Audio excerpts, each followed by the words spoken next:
The Humanist speaks of Easter.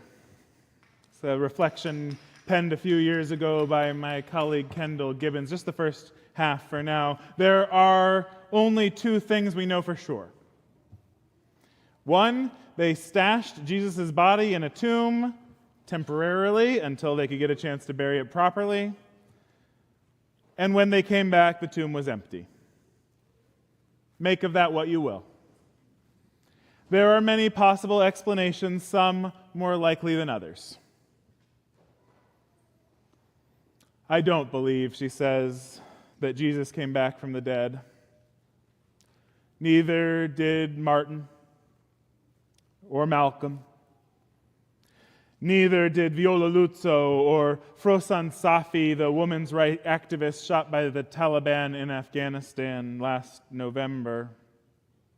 Neither will dismembered journalist Jamal Khashoggi or Alexei Navalny when he dies in a Russian prison. Neither will documentary filmmaker Brent Renaud or photographer Maxim Levin, both killed by invading armies in Ukraine. Kevin Strickland and Lamont McIntyre will not get back the stolen decades of their lives. I don't believe, she says, that the crucifixion is a story with a happy ending, or that it was a one-time event.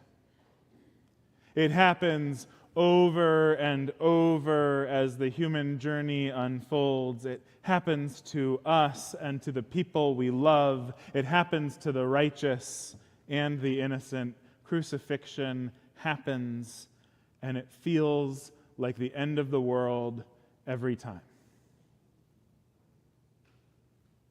If Kendall had written that piece this year, she might have talked about Kilmar Armando Abrego Gracia, or the 237 other migrants who were deported without due process, interred in one of the most horrific places of state violence ever conceived, a prison to hold 40,000 human beings, each of whom is allotted 6.5 square feet of space.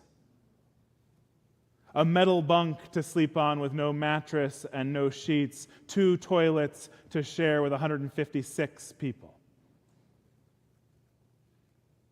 The modern state has conceived of a means of violent dehumanization even the horrific Roman Empire could not have dreamed of. Or she might have written about the 1,691 people killed in Gaza just since March 18th when Israel broke its ceasefire and resumed its genocidal war. I've heard it said that we are called to be Easter people in a Good Friday world, by which they mean the horrors, the violence. It doesn't stop, and yet somehow we need to rise each morning and do our part to love the hell out of this world. I remember when I served for a year as a chaplain on an adolescent mental health unit, there was a young patient I was working with, a young trans guy, who was going through depression hell. Entering his room felt like entering the tomb. His body was marked by the daily battle he was fighting to keep existing. He went to a Catholic high school, and he shared, as I got to know him, that he struggled to make sense of the theology of gender they were teaching in their interpretation of the Bible at his high school. Talked about feeling like an aberration, unaccounted for in the creation story of male and female. God created them. As we dug into the stories and wrestled with the ideas, I remember one day a rare smile crept onto his face as the thought occurred to him, maybe if I'm made in the image of God like it says, if I'm made in the image of God like it says, maybe God is transgender. It was for him a transgressive moment of delight, an Easter moment, which maybe is all that we can rely on. Not some full in the flesh resurrection, not a once and for all redemption of everything that's gone wrong in this world, not a definitive rising from the grave, but the fleeting and yet real moments of Easter joy. Not a perfect world saved by God the Father, not a world without end, amen, but fleeting new worlds, flashing in and out of existence, worlds without end, brightening with the brief smile of a hopeful new possibility amidst all the tragedy. Some of you were here yesterday with me and with Dr. Ruha Benjamin, who came to share a good word of our Lawrence lecture. She shared in her talk the story of Ron Finley, the gangsta gardener, who 15 years ago noticed that because people in his neighborhood in south central Los Angeles were living in a food desert, that in the land of what he called drive-bys and drive-throughs, more people were actually dying of the drive-throughs than the drive-bys. And so he set about turning the little plots of land between the sidewalk and the street into food gardens, growing pumpkins and squashes and beans, peppers, carrots.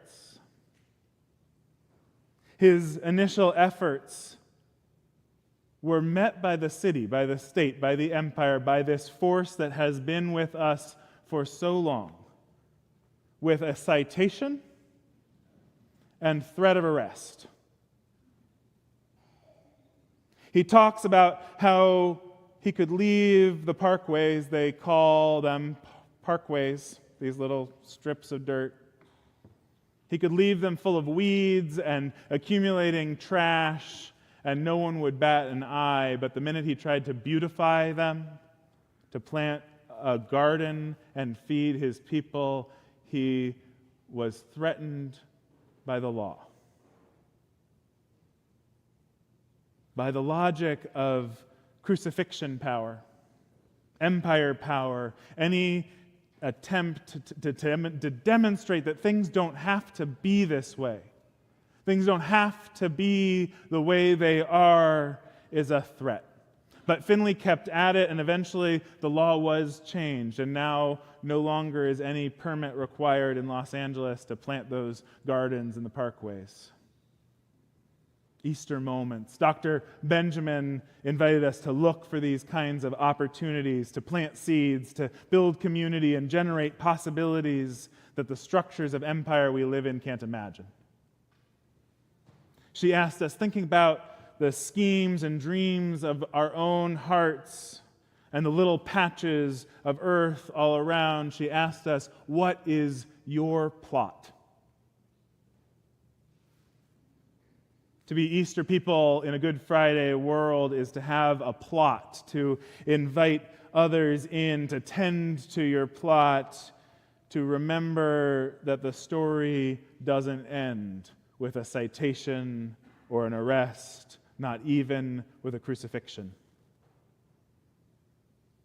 Here's how Kendall puts it. This is the rest of that reading. She says, crucifixion happens, and it feels like it's the end of the world every time. It feels like nothing could matter anymore, ever. And then, inevitably and miraculously, something happens next. Something happens. Of course it does. Because the world hasn't ended yet. It's not always an empty tomb. How trite would that become? Mostly, the beloved bodies just lie right there, peacefully decomposing.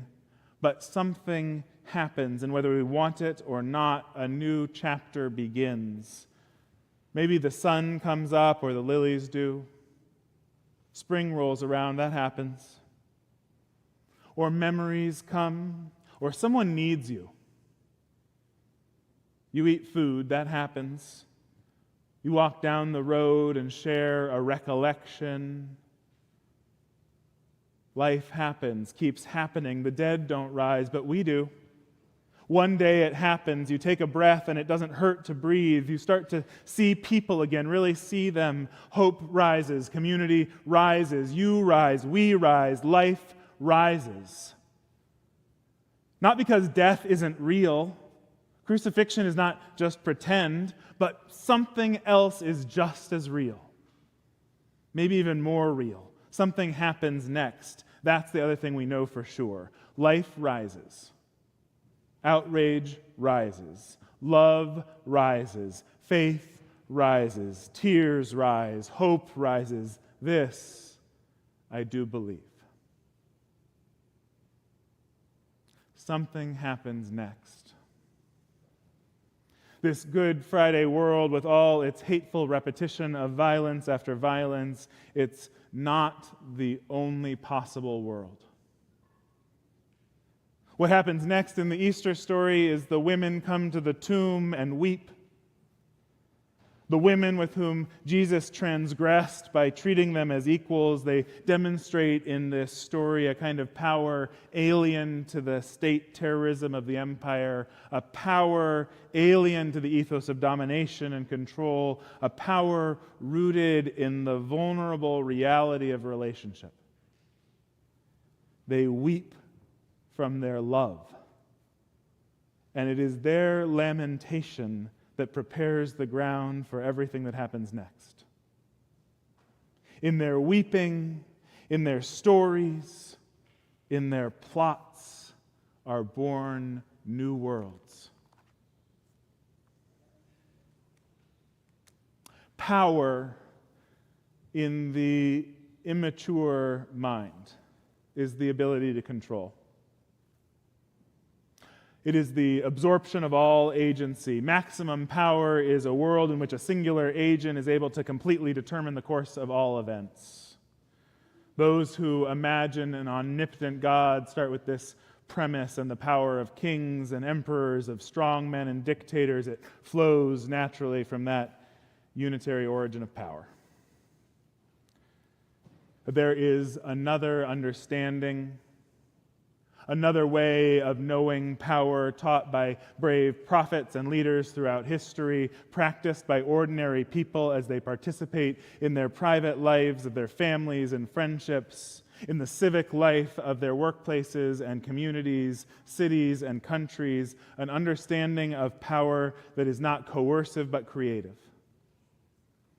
that does not reduce the other to an object, but exalts the capacity of fellow beings, fellow sojourners on this earth, to participate in co-creating the unknown future. In this understanding, God is not that omnipotent, unmoving starting point of all agency, but a spark of inspiration residing in everything. In every atom of the cosmos, not the original locus of control, but an uncontrolling presence of love. Not the mad tyrant scheming a plot of sin and debt repayable only by a divine child abuse, but the love that weeps with us in the face of so much evil and suffering, the plot of ground that welcomes the seeds of our lamentation.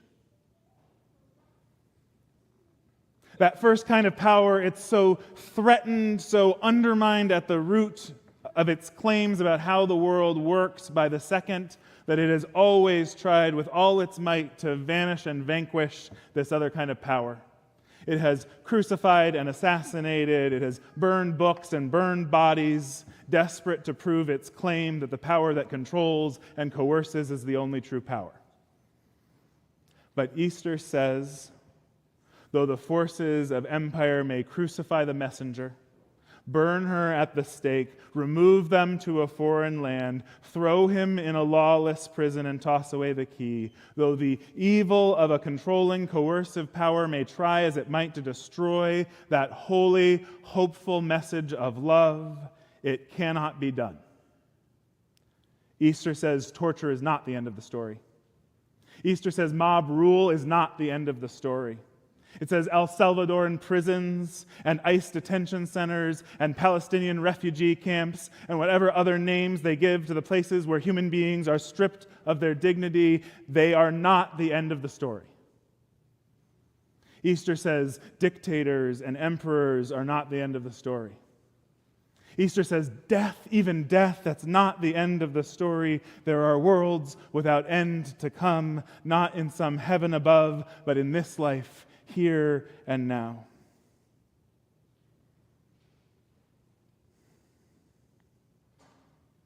After another state-sponsored murder years ago of Eric Gardner in New York City,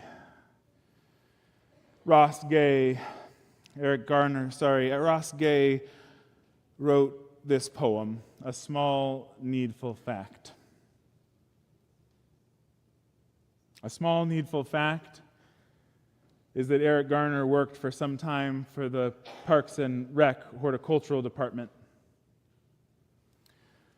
which means perhaps that with his very large hands, perhaps in all likelihood, he put gently into the earth some plants, which most likely, some of them in all likelihood, continue to grow, continue to do what plants do, like house and feed small and necessary creatures, like being pleasant to touch and smell, like converting sunlight into food, like making it easier for us to breathe. Let us hear the call once again to be Easter people in a Good Friday world, to make it just a little easier for our neighbors and our children to breathe, to find moments of joy amidst all we must lament, to practice resurrection. May it be so, and amen.